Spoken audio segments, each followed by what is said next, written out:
Alright guys, we got an interesting radio I found on Amazon. It's the new BaoShangFangwang, and we're going to take a look at it. It's got USB charging and all that good stuff in the classic Uv5r shape. Let's take a look. Okay, this one here is not the one.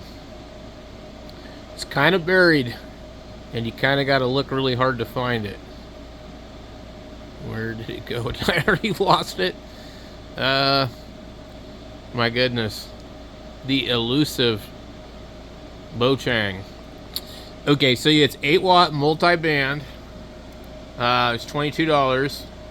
It comes with an extra antenna. The battery has the USB port on the bottom. They're kind of vague. You kind of got to do your snooping around on your homework to tell. Okay. So, it just says Uv5r ham radio long range 8-watt new version Uv5r ham radio walkie-talkie M-5R 5RX two-way radio multi-band copy frequency USB charge for survival gear. Now, one of the things that I like about these radios, all of these, is they're super small. Yeah, so chirp model, choose 5RX. I would imagine. See, if we look at my collection of radios here, this is the Uv5r with an extended battery. Where's my big rad tail? Okay, we have a TYT, so let's put a TYT up here. Here's the rad tail. Okay. This rad tail is huge. Now, my Uv5r should be on the charger. Right, there it is. I mean, look at that. So, here's a BaoShang. BaoShang is bigger. Not a lot bigger, but bigger. So, any of these newer ones, you can pretty much tri-band them all. So, but these ones claim to have airband and the wireless copy, which I have never bothered to use, but there's also a 5% coupon, so you almost don't have to pay tax. But anyway, let's take a look at this a little bit closer. Okay, so they say it will cover all these bands. Let's just determine that it probably doesn't put out 8 watts. You show right there, and you just look real careful. Let's click on this picture here and see what they give us for picture wise. See, they show it right there on the bottom of the battery. They should have like a clear picture of this, but airband and that, I mean, like, that's like what most of you guys want. You want airband. You want the other band that you're never going to use. I mean, 1.25 is almost like the 6-meter band, you know? But it's a good band to have, especially for preppers and people that don't necessarily follow the rules, because you could use that band and nobody would ever care that you were using it because there's nobody on it.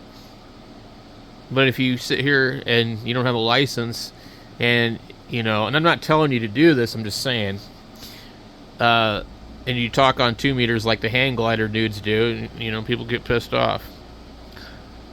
The easiest solution is go study your test and pass your technician license. You know, anybody that's into radios owes it to themselves to learn enough about radios to pass the amateur radio technician's license. They're not going to ask you to know anything that you aren't going to need to know, basically. In order to operate this radio, you're going to need to be smart enough to pass your technician's license.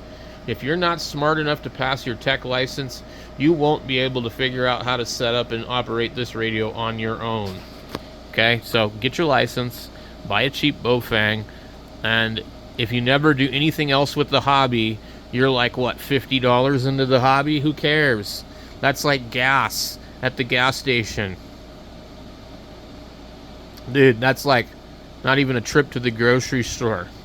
It must be real here. So anyway, I think this is a cool radio, and I was going to buy one, but what I did actually end up buying was some other stuff, and I've got a bunch of other stuff I need to get caught up on, as far as like parts for other radios and cameras and things like that. But I think this is a cool radio to check out.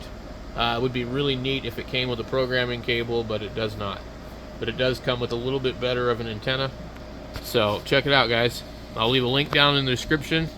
And I'm going to buy one here in a little bit, but I don't wait till Amazon sends me another gift card for affiliate links. So what happens is I review radio, I put a link up, you buy a radio, it costs you the same, and then I get like a couple percentage of whatever you paid. It's not very much.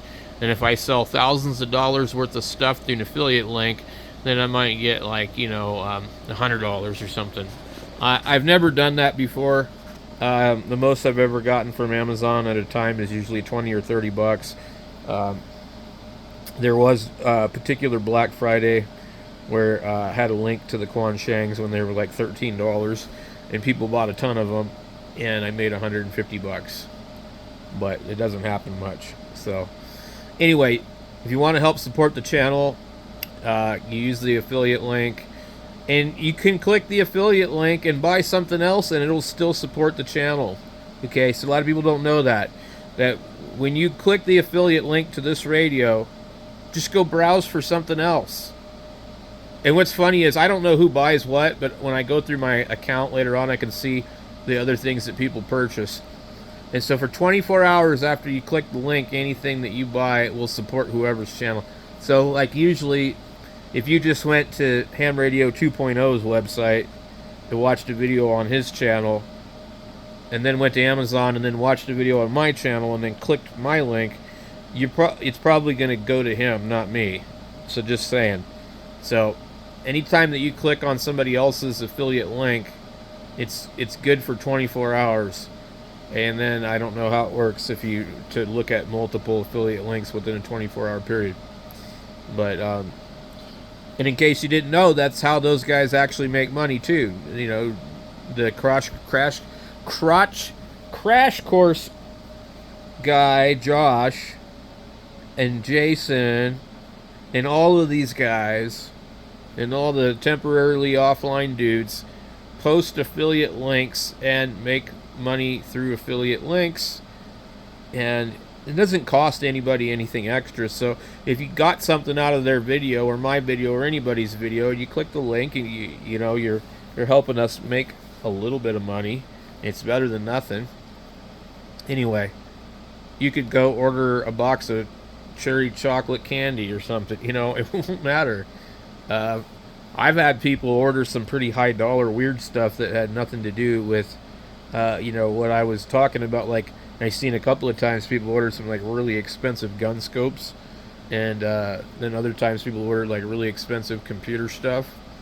And you know, when somebody orders like a $2,000 computer and I get 2% of that, that's pretty cool. So anyway, so yeah, I'm gonna wait till they send me another gift card and I'll buy one, unless something else more interesting comes up, because I like to have smaller radios to grab and go. And honestly, I think these are like almost the most durable radio. I've got this other one over here, and it's a little bit different than, let me grab the other one. It's a little bit different. Okay, it's a Uv5r. Dude, I've dropped it so many times the battery exploded. I had to solder the wires back together. It cracked up in the top here. I glued it. You can't read most of the buttons anymore. And I've had this since 2013. And it's a Uv5r though, trust me. I mean, I've dropped it like clunk, clunk, clunk, clunk, clunk down a flight of stairs. You know, this one does have metal on the front, but seriously, these are like, dude, usually, I mean, like 16 bucks. The reason I would buy this is because of the USB port on the battery. It's worth it. The extra couple bucks is worth it to me, you know, because otherwise these are kind of like you're tied to the charger, you know. So now they do have bad intermod when you're in the city and stuff. So like I wouldn't be like, you know, talking on repeaters or, you know, using this for a lot of that kind of stuff. But I'd be more like grab it and go, take it with you. If it gets lost, who cares? You know, leave it in the glove box for a year or two, whatever. Anyway, enough of that. We'll catch you guys later.